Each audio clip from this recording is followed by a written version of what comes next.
Auto rickshaw ಓಡದಿದ್ರೆ ಜೀವನ ಸಾಗೋಲ್ಲ. Gas ಇಂಧನ ಇಲ್ಲದಿದ್ರೆ ಆಟೋ ಓಡಲ್ಲ ಎನ್ನುವಂತ ಆಗಿದೆ ಇಲ್ಲಿನ ಆಟೋ ಚಾಲಕರ ಸಮಸ್ಯೆ. ಜಿಲ್ಲೆಯ ಆರ್ಜೆ ಹಳ್ಳಿಯ ಸಿಎನ್ಜಿ ಸಂಕುಚಿತ ನೈಸರ್ಗಿಕ ಅನಿಲ ವಿತರಣಾ ಕೇಂದ್ರದಲ್ಲಿ ಟ್ಯಾಂಕರ್ ಬುಲೆಟ್ ಸ್ಫೋಟಗೊಂಡು ನಂತರ ದಾವಣಗೆರೆ ಮತ್ತು ಚಿತ್ರದುರ್ಗ ಜಿಲ್ಲೆಗಳಲ್ಲಿ ಕಳೆದೊಂದು ವಾರದಿಂದ ಸ್ಥಳೀಯ ಬಸ್ಗಳಲ್ಲಿ ಸಿಎನ್ಜಿ ಸಿಗದೆ ಕಾರಣ ಆಟೋ ಚಾಲಕರು ಕೆಲಸವಿಲ್ಲದೆ ಇಂಧನಕ್ಕಾಗಿ ರಾತ್ರಿಯೆಲ್ಲ ಕಾಯುವಂತಹ ಪರಿಸ್ಥಿತಿ ನಿರ್ಮಾಣವಾಗಿದೆ. ಆಟೋ ರಿಕ್ಷಾ ಓಡಿಸಿ ಜೀವನ ಸಾಗಿಸುವಂತಹ ನಮ್ಮಂತಹ ಮಧ್ಯಮ ಕುಟುಂಬಗಳ ಜೀವನ ನಿರ್ವಹಣೆ ತುಂಬಾ ಕಷ್ಟವಾಗುತ್ತೆ. ನಮಗೆಲ್ಲ EMI ಕಟ್ಟೋಕ್ಕಾಗ್ತಾ ಇಲ್ಲ, ಭಾಳ ಕಷ್ಟ ಆಗಿದೆ.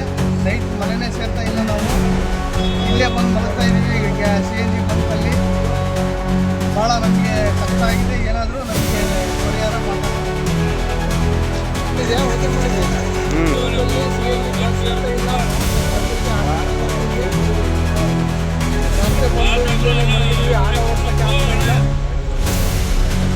ಗಾಡಿಗಳಿಗೆ EMI ಕಟ್ಟೋದು ಭಾಳ ಕಷ್ಟ ಆಗಿದೆ. ಏನಾದರೂ ಪರಿಹಾರ ಮಾಡಬೇಕು. CNG ಗ್ಯಾಸ್ ಸಿಗ್ತಾ ಇಲ್ಲ, ಆಟೋದವರಿಗೆ ಭಾಳ ಕಷ್ಟ ಆಗಿದೆ. ಜೀವನ ಮಾಡೋದು ಭಾಳ ಕಷ್ಟ ಆಗಿದೆ. ಬಂದ ಮೇಲೆ ಎಲ್ಲ ಮಕ್ಕಂತಿದ್ದಾರೆ, ಊಟಕ್ಕೆ ಸಮೇತ ಇಲ್ಲ, ಸೊಳ್ಳೆ ಕಾಡ್ದಾಗ ಮಕ್ಕಂತಿದ್ದಾವೆ ಎಲ್ಲ ಜನ. ಇಲ್ಲಿ ಆಟೋಗೆ ಒಂದು CNG ಸಿಗ್ತಿಲ್ಲ. ಕಾರ್ನವ್ರು ಬಂದು ಮಗ್ಲಾಗ ಬಿಟ್ಕೊಂಡು ಮಕ್ಕಂತಿದ್ದಾರೆ, ಆಟೋದವರೆಲ್ಲ ಬಂದು ಮಗ್ಲ